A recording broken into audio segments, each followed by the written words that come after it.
तो friends, welcome to another video. और आज मैं डिस्कस करने वाला हूँ पर्टिकुलरली अबाउट जो रीसेंट डेवलपमेंट्स हो रहे हैं वीज़ा और H1B और इन सब से रिलेटेड।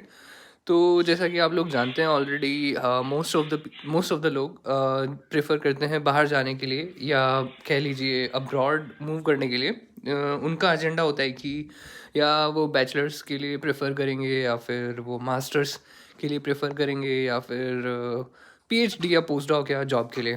तो इस वीडियो में मैं डिस्कस करना चाहता हूँ पर्टिकुलरली कि जो जो पेरेंट्स या जो स्टूडेंट्स बैचलर्स के लिए बाहर भेजना चाहते हैं, तो आप बेसिकली एक स्टेप पीछे लीजिए और अब सोचिए कि आपको किस कंट्री में आपको बैचलर्स करनी है। ठीक है, इंडिया में मोस्टली ट्रेंड जो था अभी तक कि बच्चों को यूएस भेजने के लिए, या फिर ऑस्ट्रेलिया या फिर कनाडा बैचलर्स करने के लिए। तो आई थिंक ये एक अच्छा टाइम है रेट्रोस्पेक्ट करने के लिए कि आपको कहाँ भेजना चाहिए। बिकॉज इंटरनेशनल बैचलर्स आज की डेट में बहुत सारी कंट्रीज़ करा रहे हैं। It's not just Canada, USA और ऑस्ट्रेलिया। आप Denmark, New Zealand, Sweden, Finland, Norway, ये सारी कंट्रीज़ प्रेफर कर सकते हैं। मोरोवर मुझे लगता है कि हाँ, आप ये कह सकते हैं कि अगर आप नॉन इंग्लिश स्पीकिंग कंट्रीज़ की बात करें, तो एक चैलेंज ये रहता है कि आपको लैंग्वेज सीखनी होती है।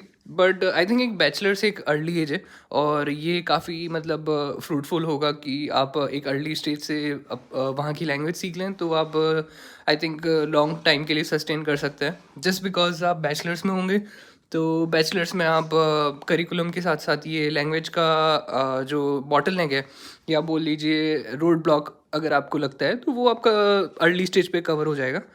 तो एक एक बेनिफिट ये आपको ये मिलेगा कि आप लोकल जॉब्स और लॉन्ग टर्म सस्टेन कर पाएंगे।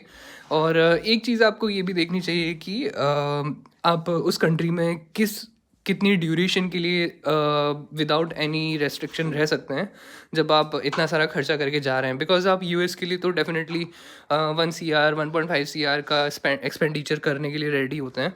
तो आप देखिए कि इससे कम में, और या फिर इसी रेंज में आपको और कौन से कंट्रीज़ जो आपको एक बेटर क्वालिटी ऑफ लाइफ देते हैं, साथ में कटिंग एज टेक्नोलॉजी और अच्छे प्रोग्राम्स देते हैं। फॉर एग्जांपल यहाँ डेनमार्क में भी बैचलर्स की पढ़ाई होती है, यहाँ नॉर्वे, स्वीडन वगैरह में भी बैचलर्स की पढ़ाई होती है।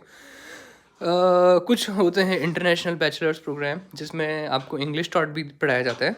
बट आई थिंक ये एक अभी जो रिसेंट डेवलपमेंट्स हुए हैं वीज़ा को लेकर, और पोस्ट स्टडी वीज़ा आपको कितना मिलना चाहिए, या फिर जो आप प्रोग्राम कर लेते हैं उसके बाद कितनी ड्यूरेशन के लिए आप उस कंट्री में जॉब सर्च करने के लिए रह सकते हैं। तो ये सारी चीज़ें आपको रेट्रोस्पेक्ट करनी चाहिए आई थिंक। और उसी के अकॉर्डिंग आपको डिसीज़न बनाना चाहिए अगर आप बैचलर्स के लिए ढूंढ रहे हैं। तो इस वीडियो में मुझे बस इतना ही बताना था कि ये एक राइट टाइम है कि आप जो फर्स्ट वेव या सेकंड वेव थी, जहाँ पे सारे हाई नेटवर्थ इंडियंस अपने बच्चों को बैचलर्स के लिए यूएसए, ऑस्ट्रेलिया, कनाडा वगैरह भेज रहे थे। तो आई थिंक ये एक अच्छा टाइम है रेट्रोस्पेक्ट करने के लिए, क्योंकि जो अनस्टेबल ये पॉलिटिकल अनस्टेबिलिटी बोल लीजिए, या फिर खाली एक लीडर के बेसिस पे सारे डिसीजन मेकिंग हो रहे हैं विदाउट एनी एनालिसिस या ये सब। तो आई थिंक आपको सोचना चाहिए कि आप क्या उस कंट्री में इवन भेजना चाह रहे हैं या नहीं भेजना चाह रहे हैं। डिपेंड करता है। अगर आप खाली एजुकेशन के लिए सेंड कर रहे हैं, तो आई थिंक यूएसए बहुत अच्छा है। बिकॉज अगर आप पे करके खाली एजुकेशन गेन कर रहे हैं, क्वालिटी एजुकेशन लेने के लिए, तो आई थिंक वो बहुत अच्छा है। आप ये भूल जाइए कि आपको वहाँ पे काम करना है नहीं करना है, वो एक बात की बात है। बट आई थिंक अगर आप खाली इसी पर्पज़ से हैं कि दुनिया की बेस्ट क्वालिटी एजुकेशन कहाँ है, तो आप डेफिनेटली पे कीजिए और भेजिए अपने बच्चे को, या जाइए यूएसए, बट बैचलर्स के लिए ऑफ कोर्स।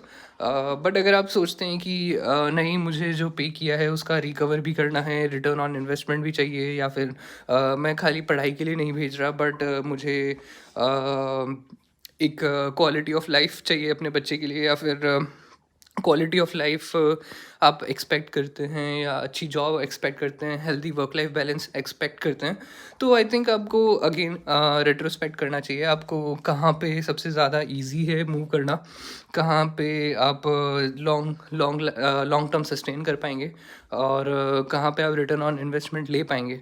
तो आई थिंक आज की डेट में जब इतनी अनस्टेबिलिटी है, तो मे बी आप कुछ लिस्ट बना सकते हैं, मुझे मैसेज कर सकते हैं व्हाट्सएप पे, और डिस्कस कर सकते हैं कि कहाँ पे आपको फाइनली डिसाइड करना है बैचलर्स पढ़ने के लिए। तो इस वीडियो के लिए इतना ही। हम लोग और डिस्कस करते रहेंगे इस मैटर से रिलेटेड, और आगे डिस्कस करते रहेंगे अबाउट मास्टर्स और पीएचडी और पोस्ट डॉक। Thank you.